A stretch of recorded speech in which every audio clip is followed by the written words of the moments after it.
everybody. Welcome to the Good Evening Kitties podcast. Thanks for listening. My name is Melissa. I'm your ghostess with the mostest.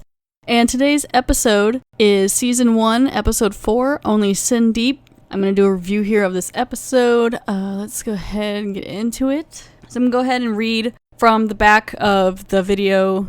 Here I have all the seasons on a set. So, Only Sin Deep. The screenplay is by Fred Decker. It is directed by Howard Deutsch, or Deutsch. Deutsch, probably. He directed Pretty in Pink and The Replacements, among a couple other movies, and probably many movies, but Pretty in Pink and The Replacements. It originally aired June 14th, 1989, and here's what it says. A call girl plans to land a rich playboy and pawns her beauty in order to dress to impress. What? She misunderstands the pawn shop's refund offer? Too late to read between the lines and wrinkles, girly. Okay, and this episode is it's a pretty good episode. It's definitely entertaining. It stars Leah Thompson, that you would know from, she was in, the Back to the Future franchise. She was Caroline in Caroline in the City on TV. It also has Britt Leach in it. He was from movies like Baby Boom and The Great Outdoors. And Brett Cullen, who's from TV's Under the Dome and Ghost Rider, among other things. And so let's go ahead and get into the show here. So it starts out, Crypt Keeper is looking into the mirror, and he's cleaning it off, and he's doing the mirror on the wall speech. Who's the fearest of them all? And then the mirror breaks, and he says he just got 7 years bad luck. And he starts opening up the episode talking about bad luck and the character, and he pulls this old book from his crypt, his collection of books, and he gets all the dust on it, and he opens it up, and again, it's got the EC Comics type opening. And again, this one's called Only Sin Deep. And so the episode opens up, and it's a woman who, she is a lady of the night, and it's Leah Thompson. And she looks really cute, and she's, it's really 80s, early 90s, and she's got her hair all jacked up. And she's walking down, and it cracks me up so bad, this whole episode. Like, she was trying to be super tough in it, so her voice, she's got, like, this city, like, East Coast accent with, like, real deep. And I just, that voice, like, there, and she's trying so hard to be tough. I love it. And it just makes me laugh the whole episode every time she would get real into it. And so she's there, and she's, she's out working, and she's looking in the mirror, and she's putting some makeup on, and there's another sex worker or lady of the night talking to her and saying how vain she is. You know something, honey? If I had $1 for every time you stood in the mirror admiring your face, I could get off these streets and retire to the Bahamas. And so they're going to go get some coffee.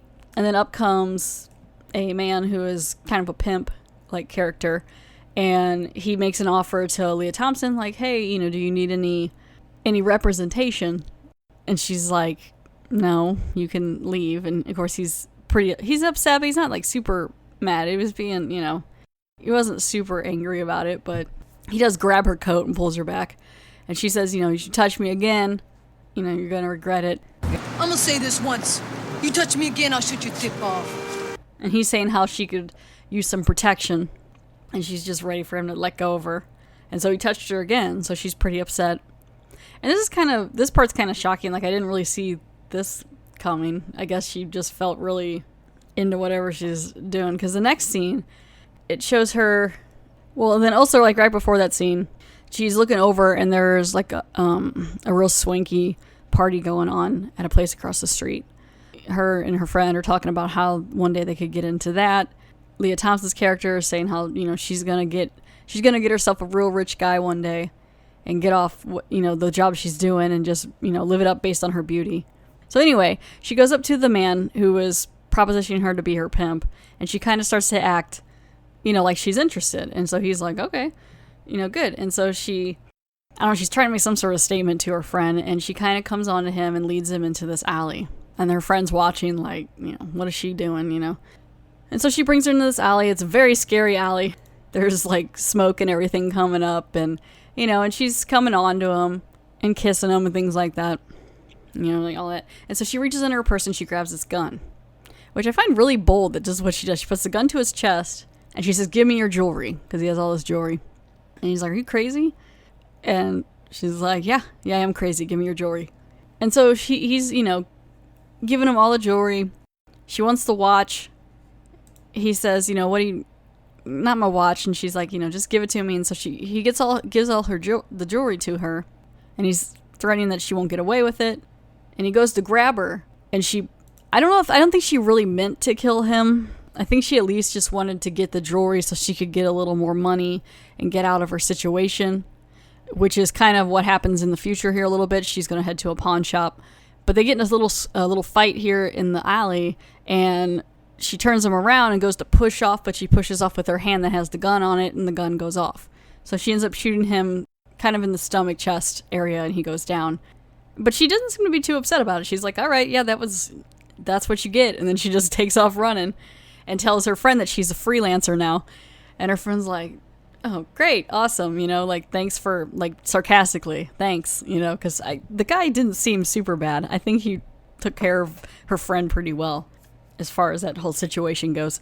So the next morning she's heading into this pawn shop, and it's kind of a unique pawn shop. It's got a lot of rare, not a pawn shop that I've ever been in. It looks more like it would be some sort of oddities shop or something, like an oddity thing, and it's got all these random trinkets and vials and old books.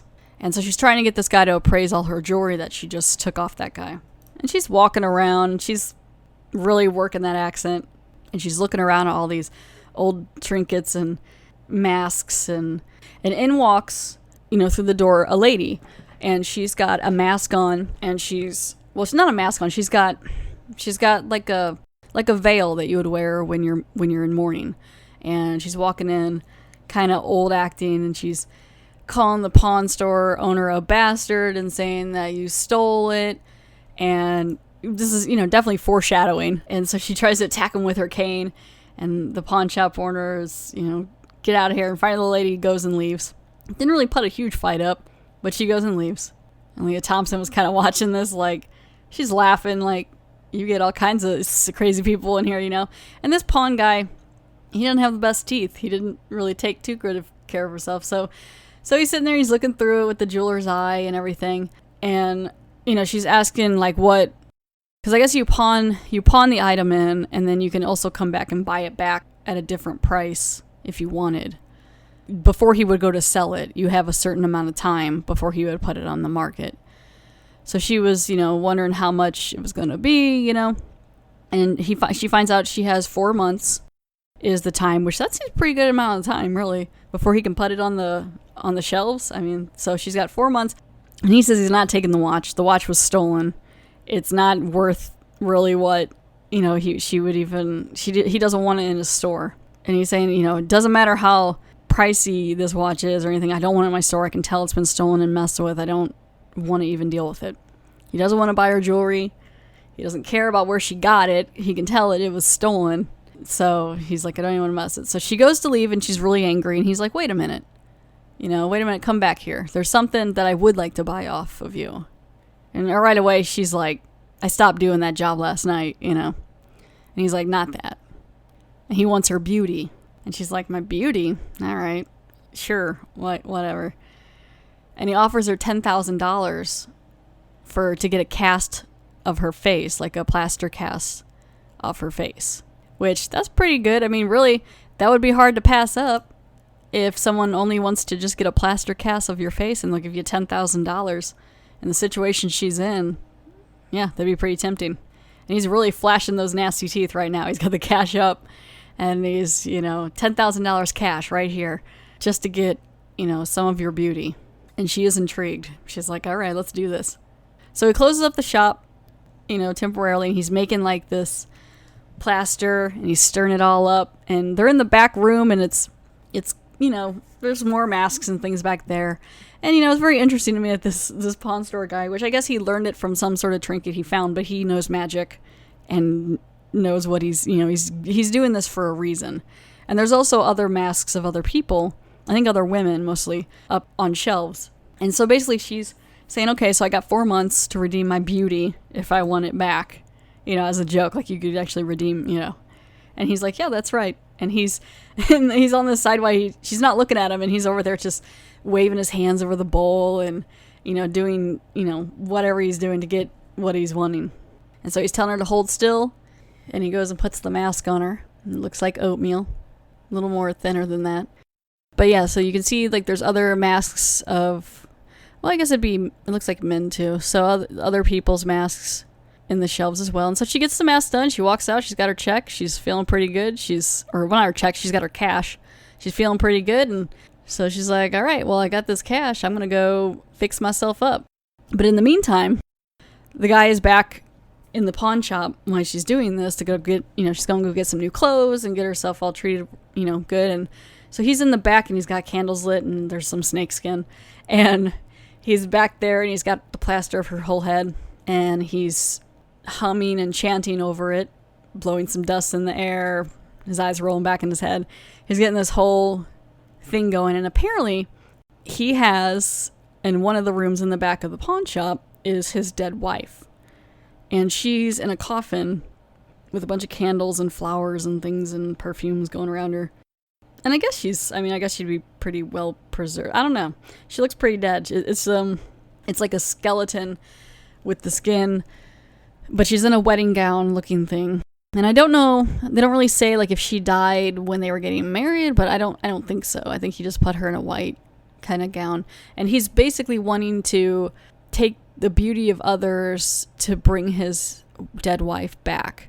And it's kind of funny because I'm thinking he doesn't look super great. Like, I don't know how long it's been. Maybe she died when, like 20 years earlier or something, and he's been trying to do this for a really long time. But I have a feeling his dead wife's going to be a little disappointed when she comes back.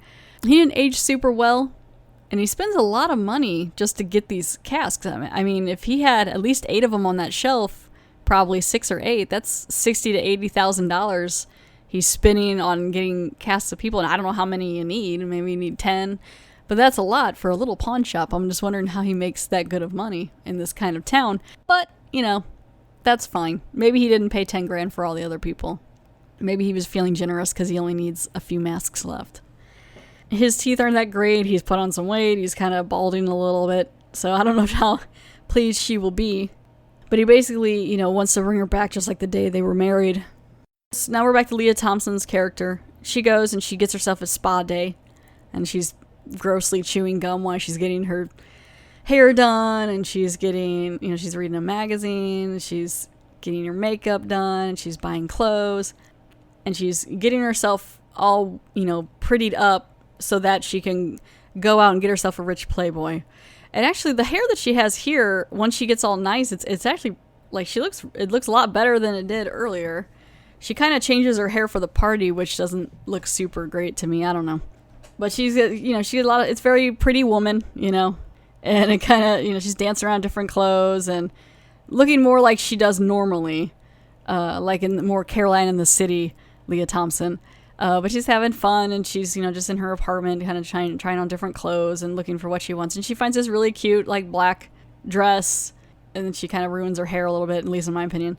And she gets all dressed for the party, and she heads back to that same place that they had looked at the night or two before.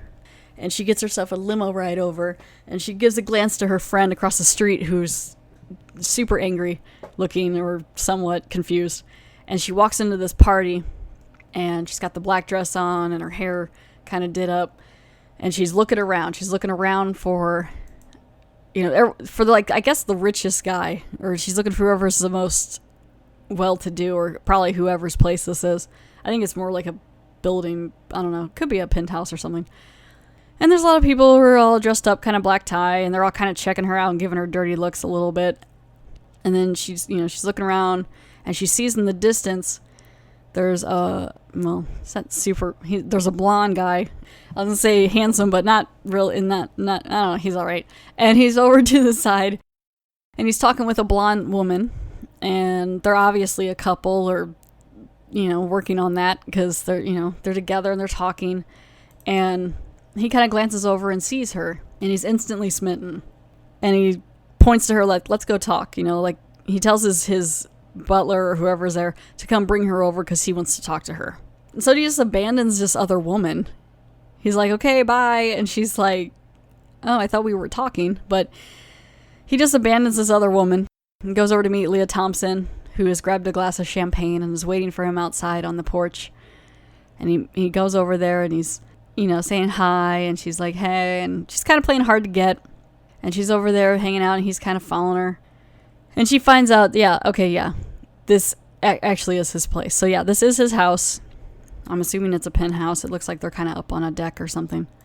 And so she's kind of acting like she's not super impressed, but she definitely has found the one she's wanting to look for because he has the most money. And really, when it comes to relationships, I kind of feel like, do you really want to date the guy who just left the woman that he was probably either dating or came to the party with or was looking forward to see just because he saw another woman? Because he technically ditched that other woman to come over to say hi to you, but she's vain, so I guess it doesn't matter. So he's saying he saw something more exciting and he wanted to come over and talk to her. They kind of do some silly sexual innuendos. The other woman's looking over there kind of like, what's going on? She's not looking super excited or super happy about it. And so she says her name is Sylvia Vane. So Leah Thompson's character is named Sylvia Vane, Vane as in weather, she says. And his name is Ronnie Price, which, he's rich. So yeah, Ronnie Price, okay. So then they're talking and she looks over at the other woman watching them. And she looks over and she smacks Ronnie in the face. And he's like, are you crazy? Or he calls her a psycho. And she's like, no, I'm just playing hard to get. And he's like, all right. Like, he's kind of, he's into that. He's like, okay. So she goes to get on the elevator to leave, and he goes and grabs her, and he says, it's kind of rude to leave. And she's like, no, you have a nice apartment. I'm going to go. Bye. I'll see you later. Go have fun with whatever you were doing. So then he meets her in the elevator, and he's like, I don't know anything about you. And she says, you know that I'm the girl of your dreams, right? You knew the second I walked in the room, the second I walked through that door, that I'm the girl of your dreams, right? And he says, you want to get out of here? And so she's like, all right. So he leaves his own party and attacks her. He when the elevator door closes, he attacks her neck. I guess it's supposed to be sensual, but he attacks her neck in there. So then it shoots to 4 months later, which now we know is about the time that she's supposed to redeem her beauty if she had a problem or her product, or whatever she sold. So it's 4 months later. And now they're very happy together, and they're living in his house, and he still says she's the girl of his dreams, and he's presenting her with a necklace, and they're very happy. He's pouring her champagne, and they're talking about the night that they met, and he's saying how much she is the girl of his dreams, and she's super excited. And she kind of looks over into, there's a little hand mirror, on a stand. I guess it's not a hand mirror, but it's on a stand. She looks over and she notices there's just one slight little wrinkle on the one side of her face. And, since she is as vain as she is, she's a little concerned about that. I mean, it's nothing to really notice, but I mean, you can, she's a little worried. And so later, they are in bed, and the whole time that he's, they're trying to, do what you do in bed. And she keeps looking in the mirror. She can't even concentrate because she's noticing more and more little wrinkles or fades in her skin, and she's concerned. I don't think he really noticed. But, so then now he's saying he's going to be going out of town. It's the next morning. He's going out of town for a few days.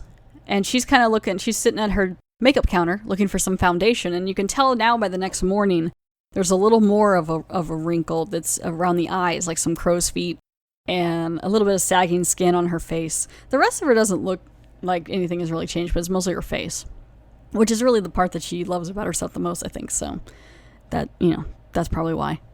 And she's kind of half listening to him and not really paying attention. And he's asking if she's okay. And she doesn't really want him to see her. He goes to kiss her goodbye and she kind of flips the light off, saying that she has an acne flare up and that, he doesn't need to look at her. And it doesn't seem to bother him at all. I mean, he hasn't, he's like, oh yeah, that's fine, whatever. But she still won't let him see her. So he leaves on his trip and she ends up going to a dermatologist's office. I guess she's a little worried about her so-called acne breakout, and for some reason she's already in an outfit of mourning. I guess it's gotten worse, but it's not super bad, but she's in a mourning, she's all black. She's got the black hat with the black veil, and she's waiting around at the doctor's office, and the doctor comes in, he says, sit down, and she sits, And he says, well, it's not cancer. So we know that. And she's like, all right. She's like, it's not pituitary disorder. They've ran a bunch of tests. It doesn't her medical record doesn't indicate like any bad like reconstructive surgery or Botox, thinking there would maybe be a reaction to the Botox, or any silicone injections. She's a little offended by that, but it's like, you never know. And this doctor, dermatology, like he says, is his specialty, and he's thinking it may be glandular and he wants to go to a specialist, but he does dermatology. He's seen a lot of skin issues. And so it makes me laugh when it's silly whenever she goes, she's like, oh my gosh, look at my face. And she pulls it back and it's not that bad. And he looks like he can't even look at her. He's just like, well, you're under a great deal of stress. And she pulls her head back. She's like, just look at me. And he can't. Like, he kind of smiles and looks away. And it's really not that bad. As a dermatologist, I think you'd see a lot worse, which makes it's kind of silly, because he can hardly, she just has like mild wrinkles. Yeah, it's a little stressful because of her age. Apparently, you find out later she's only 21. 48 hours ago, I could have had any man I wanted. Now I can't even get arrested. I'm 21 years old. What am I going to look like tomorrow? So this is all happening in about the last 48 hours. And so the doctor's trying to calm her down. He's like, I'll try to explain this to you as best as I can. He's like, basically, your skin is aging fast. But it looks like to me it's mostly like her face. But he's just saying it's not that he's saying it's basically that she's aging fast, but it couldn't maybe be irreversible. So he asked her, is there any time within the last 6 months or so where something happened that you did something to your skin or you did anything? And that's when it kind of hits her, because he asked, like, did anything to your skin or come in contact with the toxic material? And it kind of hits her, oh, okay, the pawn shop. And then I also saw that woman who kind of looks how I look now coming into the store. And so it kind of clicks on her, and she's like, I got to go back. So she heads over back to the pawn shop, and he's helping a customer, and she comes in, she's got her little ticket. She's still got the ticket to get her thing, and she's telling at the customer, like, don't work with him or whatever, he's horrible. And she says, I want it back. Here's my ticket. And $10,000 plus 12%. So she's got the money, because now she's dating that guy. So I don't know, if she's got a job or not, but like, she's got the money. I guess she took it out of his bank account or something, and she wants it back. And then he says, you didn't look too carefully at this. The time limit is 4 months. And this part kind of pisses me off, because like, even I watched it, I was like, what? I'm like yelling, because it's 4 months from the date of the 4th, and today is the 5th. So it's the day after she could return it, and the problem didn't even happen until 48 hours ago. So she basically would have had like a 24-hour window in order to redeem her, her beauty back. Which, I know it's Tales from the Crypt rules, and you're not supposed to be vain and everything, and it's, she's learning her lesson. But it's like, that's a horrible return policy if it's gonna start to mess you up 24 hours before you have to actually figure it out and get over there. So that irritated me a little bit, but I was like, fine. But I was still like, come on. And so he's kind of like, no, today's the 5th. You're a day late. You can't do it. And she's so, she's like, I can't believe this. It's horrible. And he's like, sorry, you missed the deadline. So she keeps, how much money? She's got a gun.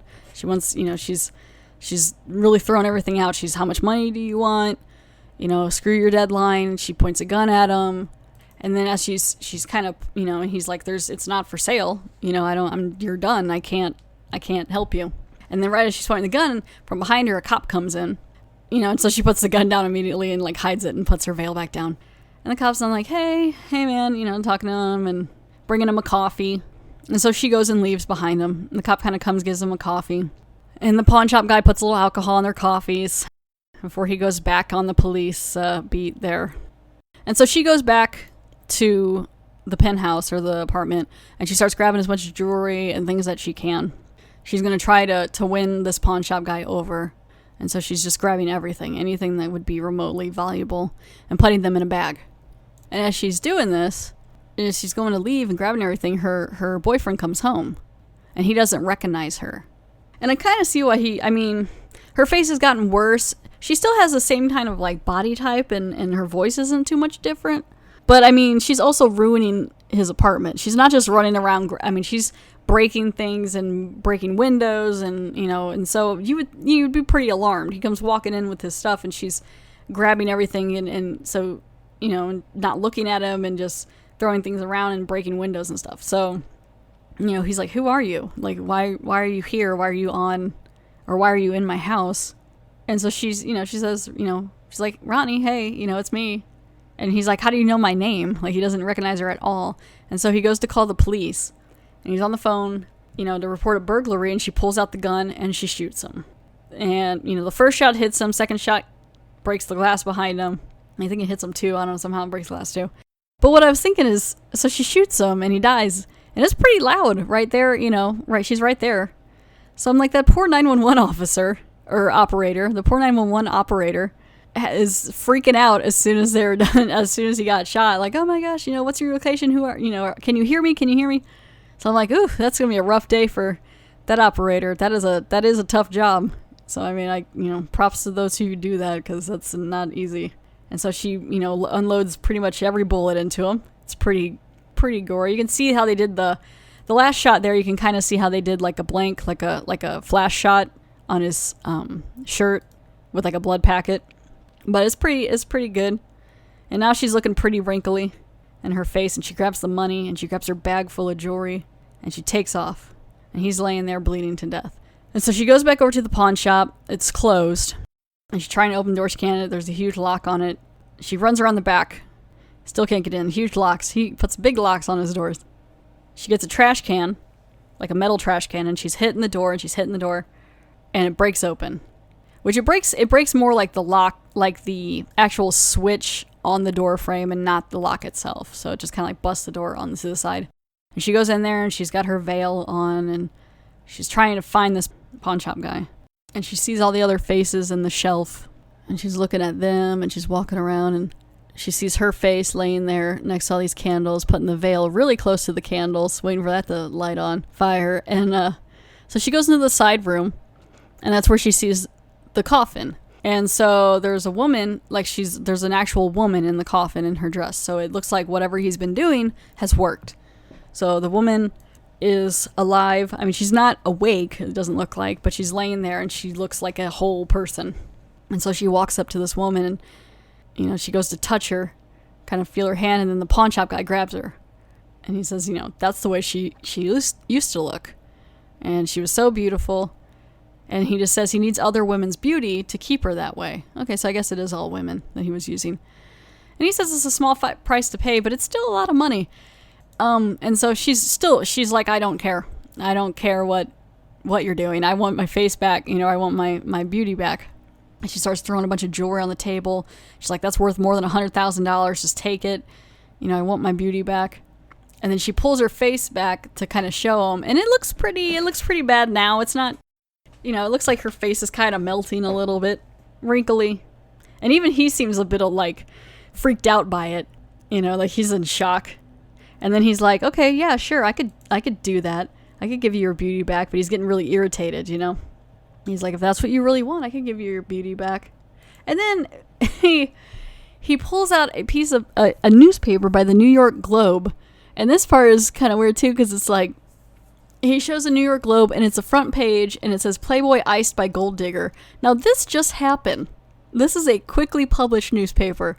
I mean, this show's great. Don't get me wrong. I love Tales from the Crypt, but I'm just like, the way that some things move on the show, I'm like, this just happened like 3 hours earlier and they already have I guess maybe he really didn't have a lot of money, but that's a lot to get it into print and get it out for everyone to get already, for him to have a copy. But it says Playboy iced by gold digger, and then it says millionaire Ronald Price found shot to death. Police launch citywide manhunt for a suspected mistress. And so she sees that her, she's on there and she's like, oh no, she realizes if she gets her face back, now she's going to have to fight for, she's going to have to go to jail because they'll know what she looks like. There's no running away from that. They have her face all over the papers and everything. And so now she's like, well, great. So it's either, I stay ugly or I get my face back and then I go to jail for probably, a really long time. And so during this time, the cop comes back. It's the next day and he's got some more cups of coffee. And so the pawn shop guy goes out there to kind of say, hey, and they talk about the coffee again, alcohol in the coffee. They're looking over the story in the paper, and he kind of mentions it to the cop. And then the cop kind of says, well, she left the murder weapon on the floor. So it's going to be pretty easy to find her. She was pretty sloppy in it because she just wanted to get out of there. And so her fingerprints were on the gun, and then they already have a record of her being, soliciting. So, she'd be probably going away for quite a while because she's got multiple counts. The cop says it's a one-way trip to the electric chair. I don't know about that. I mean, in the 90s, I guess they did it a lot more. It seems like a lot in the show a lot so far. And some of the other ones, it's a lot of electric chair. And so she's listening to the cop talk about this, and she's, crying a little bit and looking at her face mask. And she decides to take it with her so she can kind of hold on to her beauty. Because I guess she's made up her mind. She's not going to get her face back because she doesn't want to go to jail. Though I'm not sure how you go and get a job. I mean, I'm just thinking too much into this one, I think. I don't know. I think I'm just thinking too much into this one. How do you get a job? But I guess it doesn't matter. It's a show. Let it go, Melissa. Anyway. So she goes to take off with her mask, and she goes out the back door, and she leaves. And she's not looking, she covers her face up, and her body's not old, but and she's not walking bad, but she's kind of walking fast, and she's kind of hunkered down a little bit and just trying to get wherever she's going to get, I guess. And as she's walking across one of the crosswalks, she runs into her old friend, who bumps into her and knocks the plaster mask onto the ground, breaking it.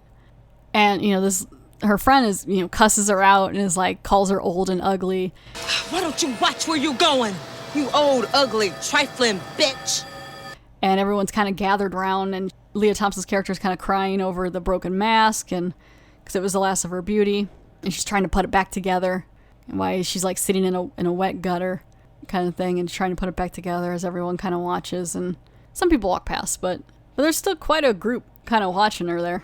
And then it kind of pulls out and looks at the city, and that's how it ends. So she's stuck pretty much with, just being ugly somewhere in New York. And that's what she gets for being vain. Sylvia Vane. Yeah, so, then it cuts back to the Crypt Keeper, and, he's putting looks like rubber cement on his face. I think it's supposed to be beauty cream, but it looks like rubber cement. And so he's talking about that, and he kind of wraps up the episode. So the best Crypt Keeper pun is... Crypt Keeper, you're so punny. Poor Sylvia. Hey, kiddies. Guess you heard the old saying, if looks could kill. So she did. Just goes to show you. If you want to sell yourself, take a look in the mirror first. That's a pretty good one, I guess. Crypt Keeper got a real good laugh out of it. So yeah, so that's the end of the episode. So here's a little bit of trivia. There's just a couple little things here from IMDb about the episode. Before the Crypt Keeper introduces only Sin Deep in the beginning of the episode, he recites Mirror Mirror chant, which breaks a mirror and says that he just bought 7 years bad luck, like I had mentioned in the beginning. And the show, Tales from the Crypt, lasted for about 7 years. So it was a little bit of they couldn't have predicted, but it's kind of interesting to think about. And then another one that I thought, this one was kind of interesting. According to Leah Thompson, she found it difficult to do the love scenes with Brett Cullen, who plays Ronnie Price, because he's her close friend in real life. And she also had difficulty because Howard Deutsch is her husband. And so he was directing her. So he was kind of directing her love scenes with this other guy. And so it was just really hard. She had to redub her dialogue and the scenes in post-production for the love scenes. It's like, because it was so hard to kind of say that stuff to her good friend in front of her husband. So I thought that was kind of interesting. Yeah, so that was Season 1, Episode 4, Only Sin Deep. And this is the Good Evening Kitties podcast. And thank you for listening. And also, stay tuned for the next podcast, which will be Season 1, Episode 5, Lover Come Hack to Me.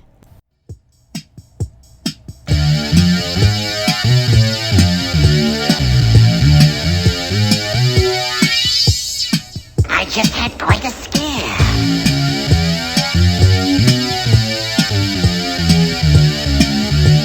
I actually thought my heart was beating again.